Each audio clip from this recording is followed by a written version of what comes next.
she sent Conor McGregor this message despite the fact that she is both a mother and she has a boyfriend, okay? Now, I want to be clear. I want to apologize beforehand because I jumped the gun saying that he did the things that he did, but I also did say I didn't believe he would do it having that much bread. But after the whole Diddy shit, you know, people really start showing different type of colors. Not saying that he's one of them, but if this is the actual story, which I believe it is, because I don't see Candace really talking about it if it's not something prevalent. But check this shit out.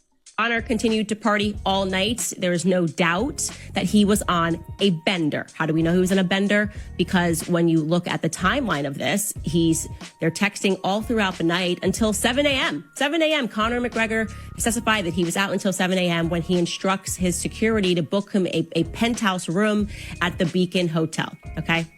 Now it's morning time. Nikita and him are still messaging. At 10:51 a.m., they decide that they're going to get together. Now, if y'all don't understand, Nikita is the girl that accused him. To the people who never seen it before, you could just go check it out right quick and just look it up. But she'll tell you the gist of the story. But that's somebody who accused him of SA. He picks her up at her workplace, a hair salon, with her colleague, Danielle, the person that we just showed you. They then drove around for 2 hours. He claims that they began hooking up right away in the car at this time, and then they all decided to go back to the hotel where he and her hooked up in the bathroom. Now, it's a penthouse suite, so it's got bedrooms, and they hooked up in the bedroom. He says they had consensual sex. She is saying now the sex was not consensual. But it's important to note here that her friend Danielle was outside of the room when they were hooking up on a sofa bed with his friend who was with them. And his friend's name, it's a very important character in this. His friend's name is James Lawrence, okay? So James Lawrence is sitting on the sofa with Danielle. She's hooking up with Conor McGregor in the bathroom. Conor McGregor comes out and he's exhausted. He alleges that he then fell asleep because, well, it's believable that he was exhausted because we're talking like, 10, 11 a.m. in the morning. He's been out partying all night. His friend Lawrence then wakes him up. And he's like, look, I'm tired. I got to go. I really have this bender has got to end. And he decides to leave them all at the hotel room, but leaves a car behind so that they can all get home safely. Okay. Want to be very clear again. Conor McGregor is clearly on a bender. We can talk about that in a whole nother episode about his drinking, which I think is problematic. It's important to note here that her friend Danielle wound up testifying against her, giving evidence on Wednesday. So this was the prior case. The one that she actually won, she got paid for it instead of him going to jail for it. Okay. Danielle Keeley told the court that she was with Nikita in South Dublin as a part of a Christmas work party. Ms. Keeley, who was called to give evidence for Mr. McGregor, said that she did not know Nikita that well, but she told the court that they were collected by Mr. McGregor from the salon at around 10 a.m. on the Sunday morning. And after collecting Mr. Lawrence, they were then taken to the Beacon Hotel. When asked to describe the mood in the penthouse, she said everything was fine and everyone was in good form. She told the court that she knew Nikita and Mr. McGregor had gone into the bedroom, but she didn't really know much about that. She said that she did not know what was happening in the room, and that when she returned to the main room of the penthouse, everything was fine. She said, quote, everything was fine and no one was in bad form. I didn't notice anything that had happened, Ms. Keeley said. Asked if anyone appeared upset, she also replied, no. Ms. Keeley, though, then says that she was contacted by Nikita in the days after the alleged incident, claiming that she had been raped. Asked for her reaction to that days later, Ms. Keeley said, quote, I was surprised because I didn't see anything. I told her I hadn't seen or heard anything. She then told the court that Nikita asked. And this be the real problem, because it's like, yo, how you expect me to believe you if you didn't give me any inclination that these people that I decided to be around did something bad to you? Which isn't wrong of her, but it's just crazy to think how this all transpired off of somebody wanting fame, because I still can't say it's true or not, but he got I wouldn't say convicted because she won Brad off it. So I don't know if he didn't go to jail. I thought that would be automatic jail time, but I don't know. We going to have to see what sentencing, because you know how the steps go. Asked her to delete text messages between them from that night. Now, Nikita she asked several people to delete messages from that night because the messages apparently don't show a young woman that is in distress. These are just the facts. These are just the testimony that has been given. Now, this is by her work friend and colleague. I don't know what her incentive would be to lie. Obviously, she's also got the proof in the form of text messages of when she was informed days later, that her friend who she was with, the room that she was just outside of, that a horrific rape had just taken place, okay? So let's be clear. Let's fast forward. She now is telling her friend that she's raped, and Nikita then decides to do what you're supposed to do. She goes after Conor McGregor criminally. And I want to note that she only goes after Conor McGregor for this alleged sexual assault. She names Conor McGregor in this as they begin to investigate this situation. And of course, the police take this very seriously as they're investigating it. This means taking statements from everyone who could plausibly testify as to what happened that night.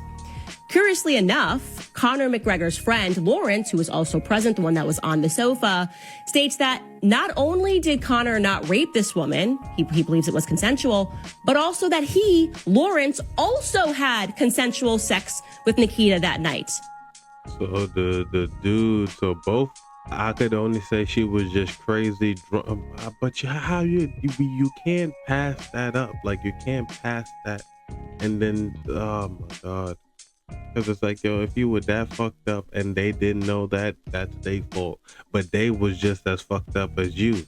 So, oh man. Wait, what? Whoa, hold up.